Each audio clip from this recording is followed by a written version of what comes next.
The test is in 4 parts: Part 1, Part 2, Part 3, and Part 4. Section 1. You will hear a conversation between Annetta and Charlotte, first-year university students, and Bill, who works for the Student Union Employment Service. First, you have some time to look at questions 1 to 5.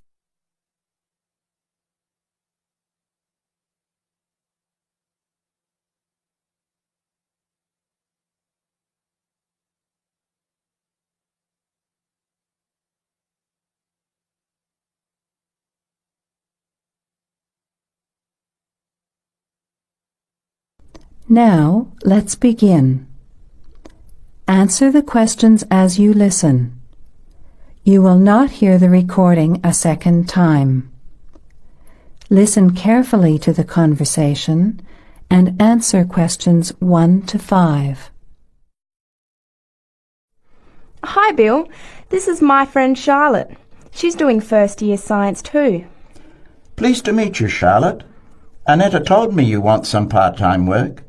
Now, I just have to complete your details on the computer. What's your surname? Johnston. With an E? Yes. Johnstone. I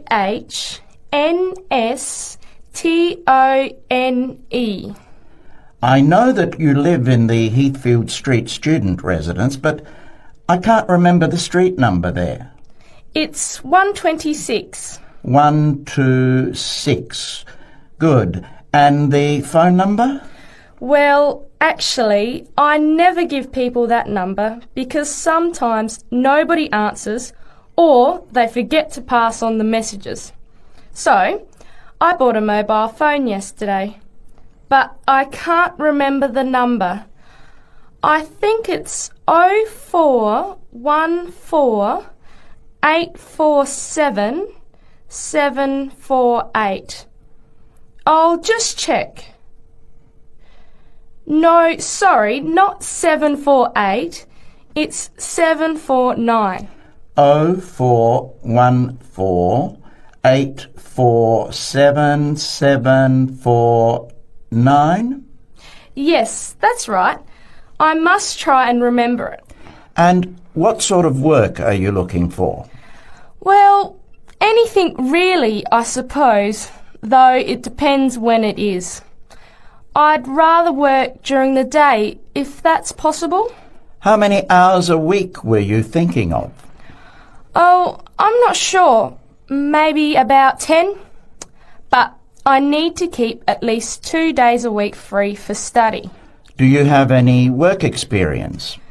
Not much, though I used to help in my uncle's shop when I was at school. OK. Well, I'll put it in, but we don't usually get shop work. What about gardening? I'd rather not. Everything I touch dies. What other kinds of work are there? Well, there's a lot of demand for house cleaning, fast food preparation and kitchen work and pizza delivery if you've held a driving licence for 12 months. I'm not sure. Can I have a look at the vacancies while you talk to Annetta? You now have some time to look at questions 6 to 11.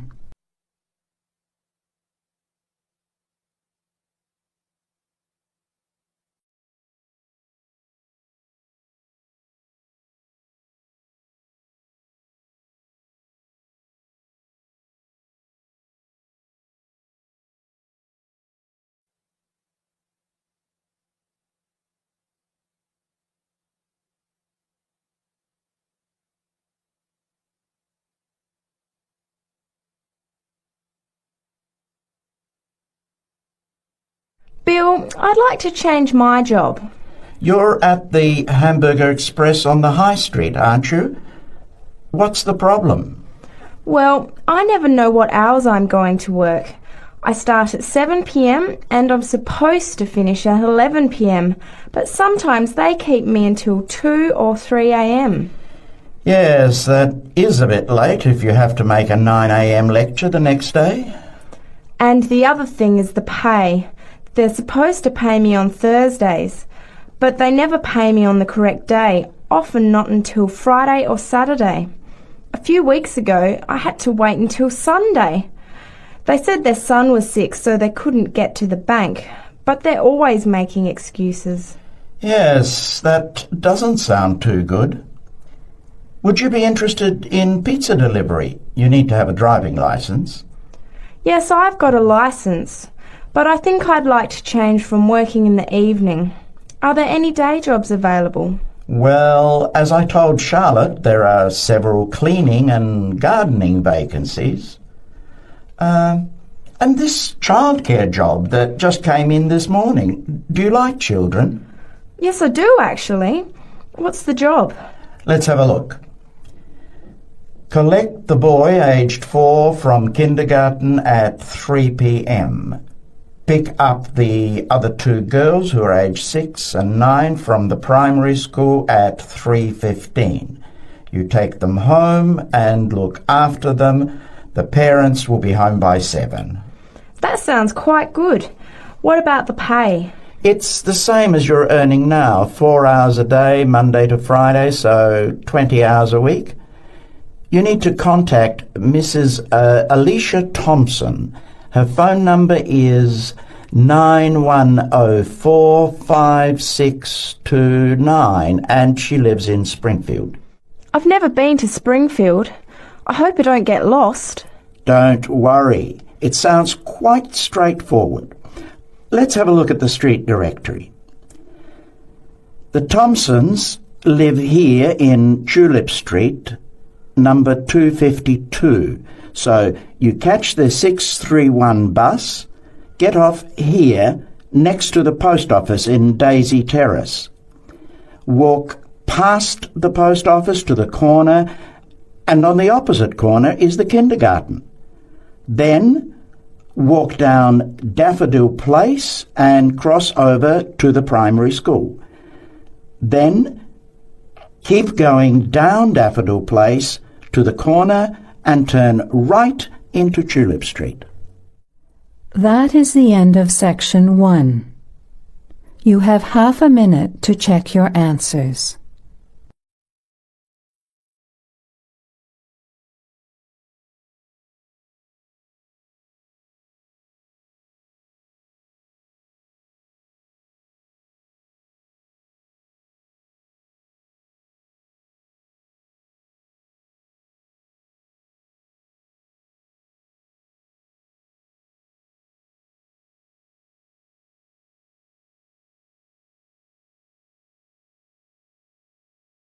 Now turns to Part 2. Part 2. You are going to hear a radio program about sport.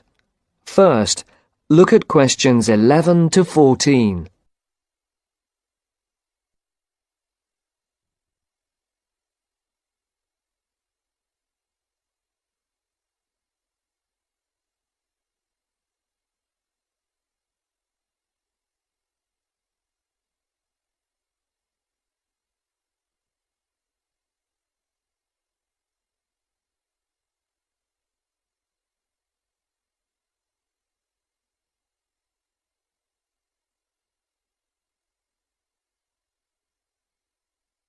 For these questions, listen carefully and circle the correct letters.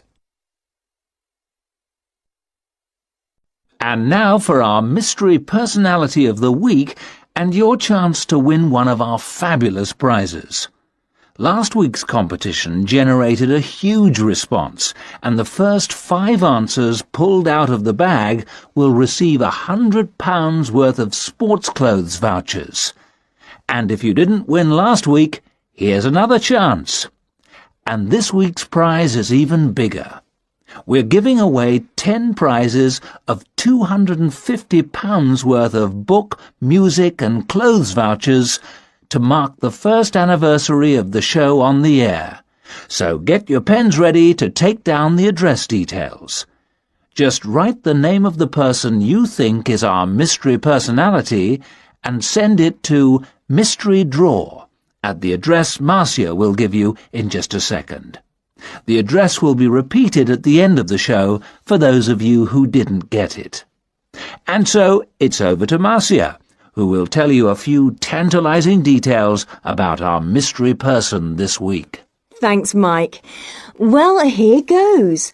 Our mystery person this week is a very well-known footballer who plays for a famous club and has also played for his national team.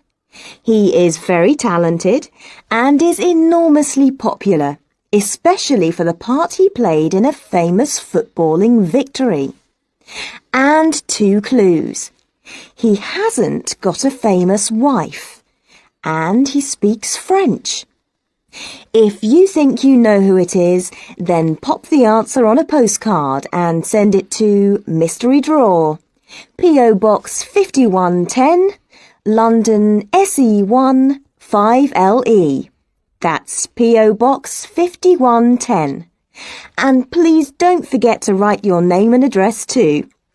And now it's back to Mike. Before the broadcast continues, look at questions 15 to 20.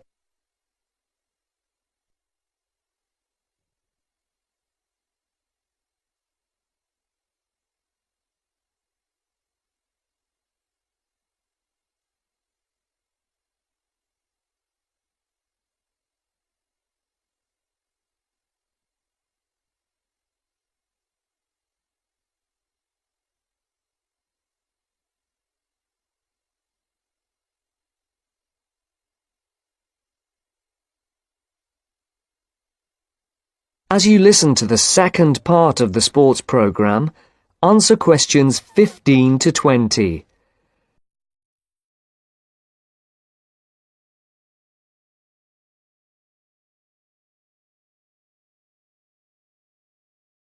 Circle the correct letter.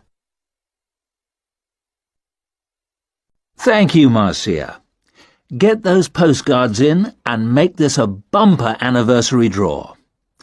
Now, if you remember, last week on the show, we talked to the organiser of a new group set up to help young people up to the age of 20 to get involved in activities like horse riding, tennis, scuba diving, cycling, or any form of sport which involves some kind of expense.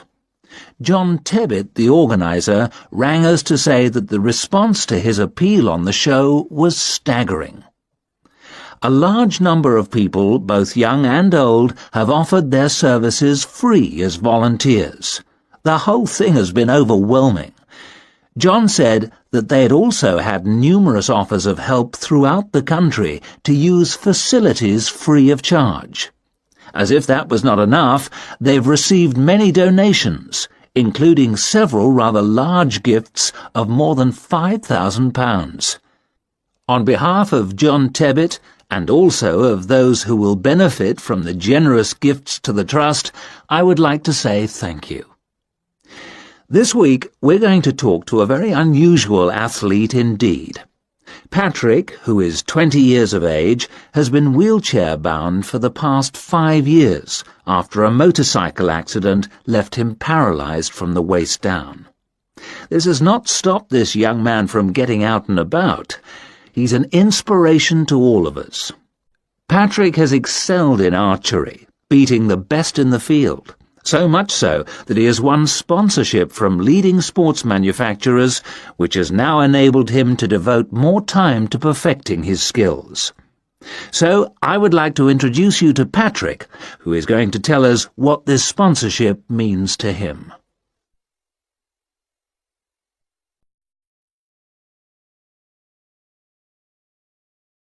That is the end of part 2. You now have half a minute to check your answers.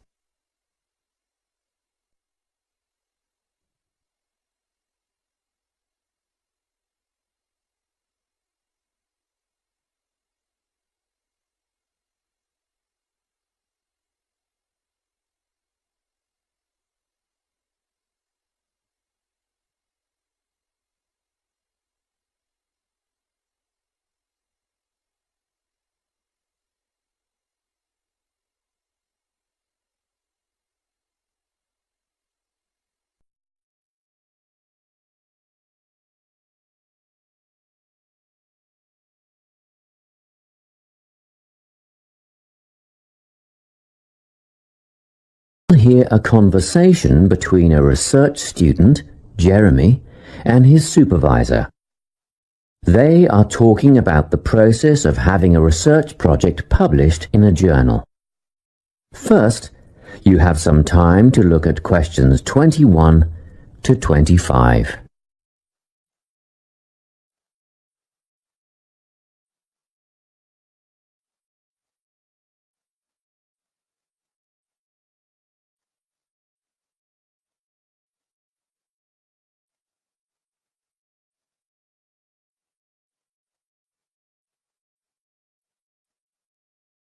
Listen carefully and answer questions 21 to 25.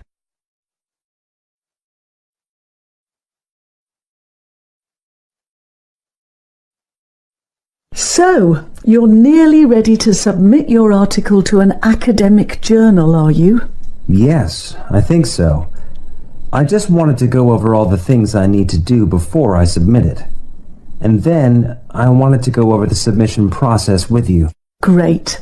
So, firstly, you need to write an abstract. Make sure it's short and concise. Of course. I forgot all about that. And what about key words? Yes, a lot of students overlook this part and just jot down whatever comes to mind. But take some time to make a list of key words that are accurate and relevant. Okay. Another thing, could you have a look at my article before I submit it? Absolutely. Actually, at least 2 senior staff members should always read through a final draft before submission. Do you mind if I give it to Professor Johnson to have a look at as well? Not at all. I'd be glad to have the feedback. Do you know which journal you want to submit to yet? Not yet. I have a short list of about 3 that I'm interested in. Make that decision soon, because you'll need to adjust your article so that it matches the style guide of the journal you are submitting to. I bet that can take a while. Yes, but after that you are just about ready to submit. One more thing, you'll have to sign the copyright form, just confirming that it's your own work, and then you're good to go. Before you hear the rest of the conversation, you have some time to look at questions 26 to 30.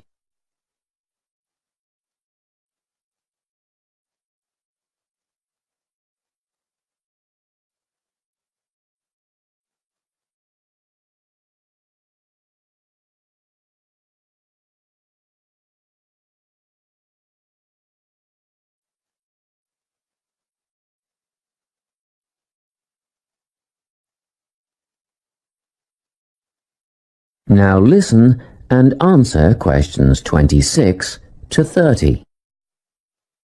Now, the submission process. How does it work exactly? Well, the first thing is to just send it off. You've got to send in the manuscript before anything else can happen. Sure. And then should I call to check if they have received it? No need for that, no. All you have to do is just log on to your email regularly, because you will get a submission confirmation once they have processed the manuscript. And that will have comments on what they thought of it? No comments yet. That email is just to let you know they have received it. The next stage is what is known as peer review. This is when experts in the field review your manuscript and decide whether to accept it. They'll never accept me. I'm only a master's student. Don't worry about that, Jeremy. It's all done through a double-blind method. That means that whoever reads your manuscript has no idea whether you are a grad student or a Nobel Prize laureate. They'll only be judging your work, not you. Well, that's good to hear. And then what, once they've made their decision? Well, there are 4 possible outcomes. You might get an acceptance, but a first-off acceptance is very, very rare. Don't pin your hopes on it. You could also get a rejection, but these don't happen very often either. I don't think this will be a problem. What do you think I'll get? If you're very lucky, you'll get a conditional acceptance. This means that they've accepted the article and it will be published, but you need to tweak a few things first. A sentence here, a heading there, nothing major. That sounds good. But to be honest, you will probably end up with a revise and resubmit. This means they are definitely interested, but you will need to rework the paper before it's accepted. The necessary changes will be outlined by the reviewers. Okay. So I just fix the things that need changing and present it again? Yes, but include a cover letter that discusses the changes you have made. The same goes for a conditional acceptance, actually. It helps the reviewers see that you've taken their criticism seriously. That is the end of part 3. You now have half a minute to check your answers.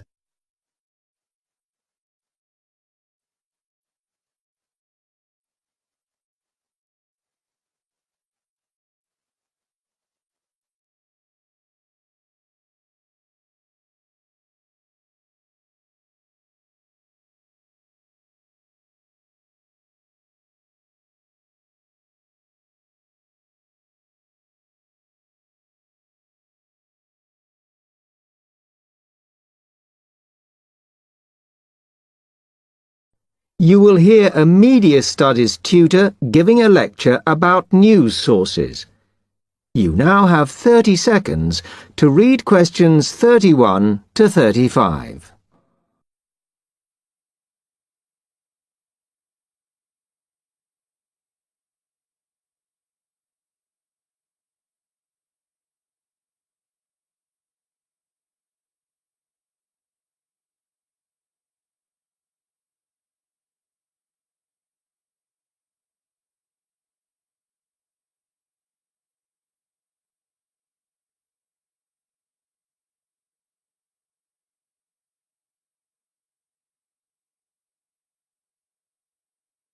Okay, now many of you will have heard about the predicted death of newspapers, as people increasingly access the TV and the Internet for their news. Today, I want to look at the USA, which has very advanced news sources, to see if this is actually true. In the USA, the main news sources without doubt are TV, the Internet, and the press. That is, traditional newspapers. And although they are each surviving and growing, they are also changing.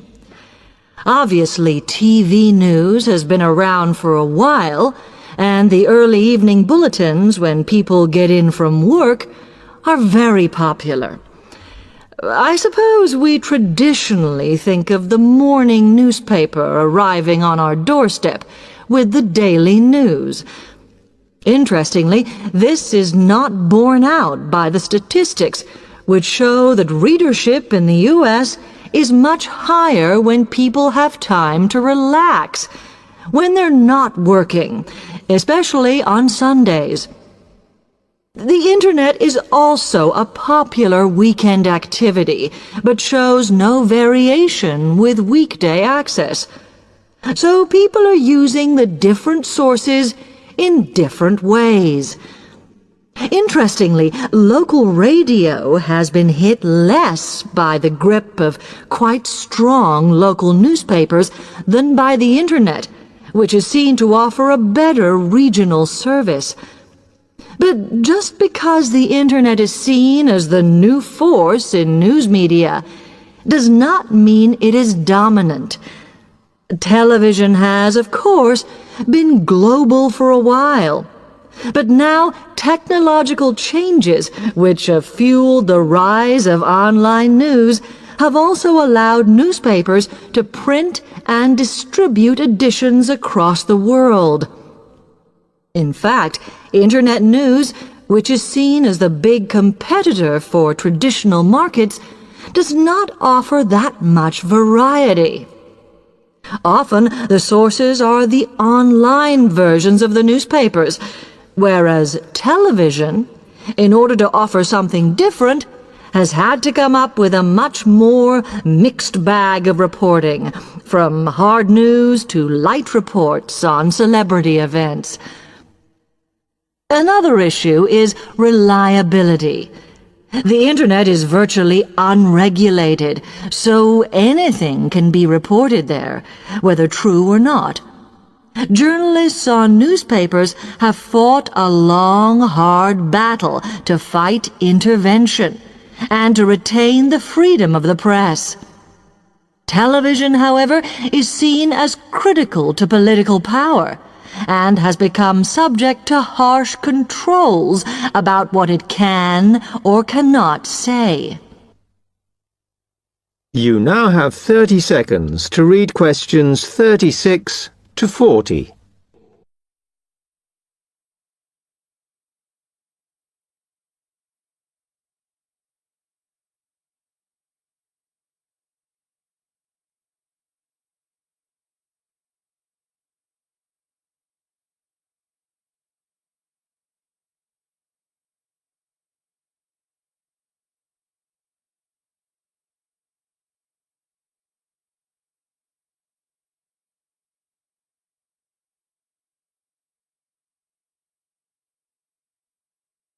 Now, one very critical factor in keeping newspapers alive and well in the USA has been their approach to advertising.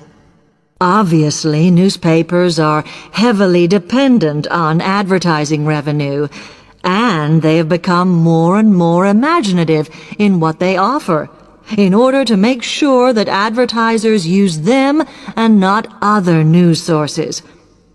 This has meant that, contrary to popular belief, newspapers now have a significantly higher profit margin than the rest of American industry. So, how have they managed to raise advertising revenue in this way? Well, they have put a lot of effort into developing and maintaining a very strong association with the retail trade. And they've come up with a winner. A critical tool in their sales plan has been suggesting that the adverts they run can have vouchers. This has been enormously effective because they have found that not only do more people buy the paper to get the discounts, but also that this inevitably means much higher sales for the clients who advertised. As well as doing this, the newspapers have also introduced aggressive sales campaigns over the last few years. This has resulted in a significant and continuing rise in the number of advertisers prepared to pay the extra for full-page ads. So, what I would like to move on to...